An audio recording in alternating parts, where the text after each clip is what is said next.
हमारे नेता कह रहे थे कि हमारे देश के प्रधानमंत्री यूक्रेन जाते हैं। मैडम, पूरा नॉर्थ ईस्ट की बात कह रहा हूं, मैं मणिपुर गया था। दुनिया में मैंने ऐसा कभी नहीं देखा कि 2 सालों से लगातार 2 समुदाय के बीच गोली चल रही है। गोली चल जरूर रही है। गोली चलाने वाले हमारे भारत के उस पार कोई माफिया है जो ड्रग्स का सप्लाई करता है। जिस तरीके से महिलाओं को नंगा करके सामूहिक बलात्कार किया गया और देश चुप रहा सिर्फ इसलिए कि वो हिंदी पट्टी में नहीं है।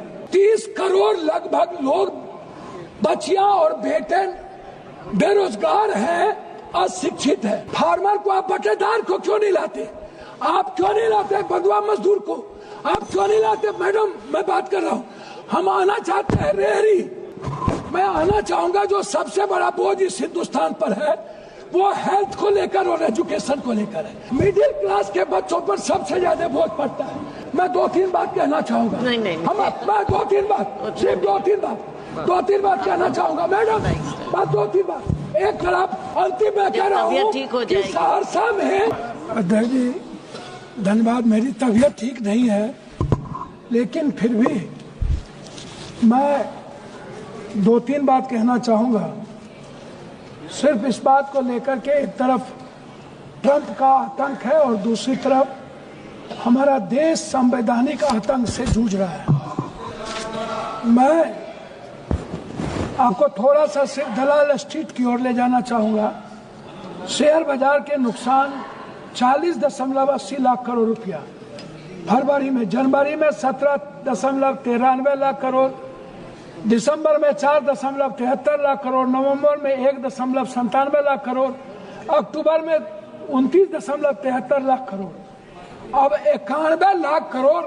ये दलाल स्ट्रीट का मामला है। दूसरा है PSU, 25 लाख करोड़ रुपया डूबे, जिसमें LIC 3 लाख करोड़, SBI 1.6 लाख करोड़, तीसरा 1.5 लाख करोड़, हल 1 लाख करोड़, उसके बाद NTPC 1 लाख करोड़, फिर तीसरा 1 लाख करोड़। फिर मतलब आप यदि उसको देखिएगा, बजट अनुपूरक 24-25 में भारत की वार्षिक मुद्रास्फीति 2025 में 4.31% गिर गई। और यदि हम वहां आते हैं, मुख्य रूप से खाद्य कीमतों की गिरावट 24 में 6.2% बनाम 8.4% के कारण, जो भारतीय उपभोक्ता मूल टोकरी का लगभग आधा हिस्सा बनाती है सब्जियां, या नरम मुद्रास्फीति 11.35% बनाम 26.56% के कारण ईंधन और प्रकाश के लिए अब स्फीति बनी रही -138% बनाम 1.39, और मुद्रा स्थिति अस्थिर रही 2.76 बनाम 2.71। अब आप हमको एक बात बताइए। हमारे नेता कह रहे थे कि हमारे देश के प्रधानमंत्री यूक्रेन जाते हैं। मैडम, पूरा नॉर्थ ईस्ट की बात कह रहा हूं, मैं मणिपुर गया था। दुनिया में मैंने ऐसा कभी नहीं देखा कि 2 सालों से लगातार 2 समुदाय के बीच गोली चल रही है। गोली चल जरूर रही है।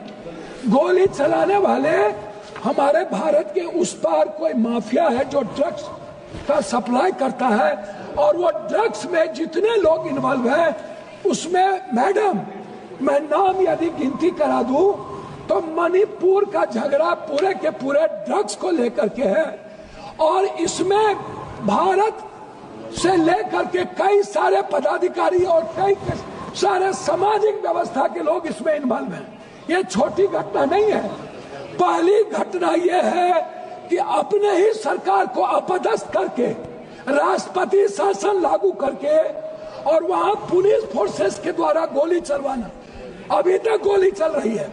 और 10,000 लोगों के बीच जिस तरीके से महिलाओं को नंगा करके सामूहिक बलात्कार किया गया और देश चुप रहा सिर्फ इसलिए कि वो हिंदी पट्टी में नहीं है, वो कोई साउथ में है, कोई नॉर्थ में है। हम इस कंट्री को नॉर्थ और साउथ में बांट रहे हैं। मैडम, हम इस कंट्री को जाट, सिख, दलित, मराठा जाति में बांट रहे हैं। मैडम, इस कंट्री को एक नहीं कर सकते। जो बजट का इसमें जो स्थिति है मैं उसमें आपको पहले ही बता दिया। मैं दूसरी बात कहना चाहूंगा मैडम कि बजट कोई सिर्फ मणिपुर के राजनीतिक व्यवस्था, मैडम बोलने तो दिया जाए, मैं सिर्फ बिहार की ओर थोड़ा सा आपको ध्यान दिलाना चाहूंगा। मैं आता हूं इस बजट को बेरोजगारी भत्ता की तरफ 30,000 लगभग मैडम 30 करोड़ लगभग लोग बच्चियां और बेटे बेरोजगार हैं, अशिक्षित हैं। उस बेरोजगारी भत्ता पर बजट के लिए इस हिंदुस्तान की सियासत का कोई भी एक भी बजट के लिए कोई प्रावधान नहीं है। दूसरी तरफ मैडम फार्मर्स की बात आती है। मैडम फार्मर कितना है? 1 बीघा से 5 बीघा वाले जमीन वाले मैडम मात्र 3.2% लोग 5 से 10 बीघा है और 10.1% है 1 बीघा से 5 बीघा। उसके बाद टोटल बटेदार है, दहाड़ी मजदूर है, बंधुआ मजदूर है। ये किनको दे रहे हैं बीमा फसल योजना? फार्मर को आप बटेदार को क्यों नहीं लाते? आप क्यों नहीं लाते बंधुआ मजदूर को? आप क्यों नहीं लाते? मैडम मैं बात कर रहा हूँ, हम आना चाहते हैं रेहरी, मैं आना चाहता हूँ जो रेहरी पट्टी पर बेचता है उनके लिए इनके पास कोई योजना नहीं है। मैडम दूसरा चीज मैं आना चाहूंगा, जो सबसे बड़ा बोझ इस हिंदुस्तान पर है वो हेल्थ को लेकर और एजुकेशन को लेकर है। मैडम आयुष्मान 5 लाख दे दीजिए, आयुष्मान के लिए कितने लोग उसमें प्रावधान है वो देख लीजिए। मेरा मानना है कि इस सरकार का बजट जो जांच है, जो जांच कंप्लीट लोगों के लिए है, अल्ट्रासाउंड है, सीटी स्कैन है, एमआरआई है, जांच ब्लड जांच है, सैंपल है, आप इस जांच को कोई फ्री नहीं करते हैं। यह जांच सबसे ज्यादा बोझ है इस हिंदुस्तान के मिडिल क्लास पर, गरीब पर, इसको आप बजट में नहीं लाए। दूसरी चीज एजुकेशन में कोचिंग जो है, कोचिंग मैडम खत्म करूंगा, मिडिल क्लास के बच्चों पर सबसे ज्यादा बोझ पड़ता है। आप क्यों नहीं कोचिंग पर प्रावधान करते हैं? क्यों आप बच्चों को उसी कॉलेज में जहां पर आप बीए और जहां पर आप टेक्निकल देते हैं वहीं पर आप नौकरी की बात करते हैं? अंत में मैं मैडम आपसे 2 बात कहना चाहूंगा कि बिहार में मैडम हम आपसे एक बात जानना चाहेंगे। किसान की बात करते हैं, ये खाद कहीं पर भी नहीं मिलता है मैडम, कहीं पर भी 200-250 का खाद 450 में, 800 का खाद 1800-1200 में। मैडम मैं आपसे एक आग्रह करना चाहूंगा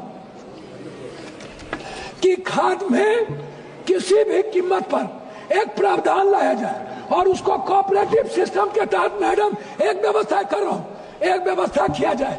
किसान को जब तक आप कहते हैं उन्नत बीज, अब खाद और बीज मिलता कहाँ है? आउट ऑफ मार्केट, और वो पूंजीपतियों के हाथ के द्वारा फिर किसान को दिया जाता है। इसीलिए मैडम आप बिहार के बारे में, कोसी सीमांचल के बारे में मैं 2-3 बात कहना चाहूंगा। नहीं। मैं 2-3 बात, सिर्फ 2-3 बात कहना चाहूंगा मैडम, बस 2-3 बात।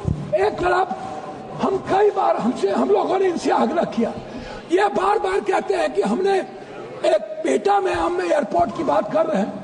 मैडम ये ना तो भागलपुर गए हमारे प्रधानमंत्री जी, ये प्रधानमंत्री जी मुजफ्फरपुर भागलपुर राज कर रहे हैं। आप रक्सौल के एयरपोर्ट पर आपने प्रावधान, अंतिम में कह रहा हूँ कि सहरसा में एम्स खुलने की व्यवस्था हो गई थी, भारत सरकार को जमीन दे दिया गया था, लेकिन सहरसा के एम्स को हटा करके आपने कोई प्रावधान, हमारे कोसी सीमांचल में सबसे ज्यादा कैंसर, टीबी, दमा एम्स होना चाहिए, कोसी एक कैंसर का हॉस्पिटल होना चाहिए पूर्णिया में, आपने कोई प्रावधान नहीं दिया। मेरा आग्रह आपसे है कि आप कम से कम एक चीज करिए, आप विशेष राज कुछ मत दीजिए, बंद पड़े फैक्ट्री को आप एक योजना के तहत बजट में प्रावधान कीजिए। ठीक है जी, और विशेष राहुल सिंह लोधी की घोषणा, राहुल सिंह लोधी, बहुत बहुत जी।